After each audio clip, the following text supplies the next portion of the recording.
És molt interessant l'ITE. De fet, l'ITE és molt important, és una cosa a tenir molt en compte, sobretot amb edificis, habitatges, propietats antigues d'abans de 1960. Per què és important l'ITE? L'ITE, com he dit, és la inspecció tècnica d'edificis.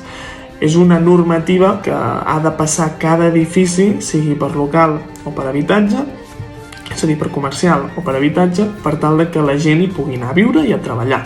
Sí? És una forma d'assegurar que aquell edifici es manté dret i necessita X reformes, o està fet caldo per aquí o està fet caldo per allà.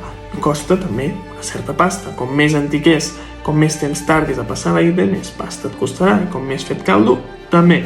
Però s'ha de passar, perquè si no aquests pisos buits, habitatges buits que hi ha a Vilafranca seguiran estant buits. Molts d'ells perquè no deuen haver passat la ITE i perquè estic segur que molts dels seus propietaris saben que l'ha de passar, però tenen por del pagament o no el poden afrontar i decideixen deixar-ho a l'estacada.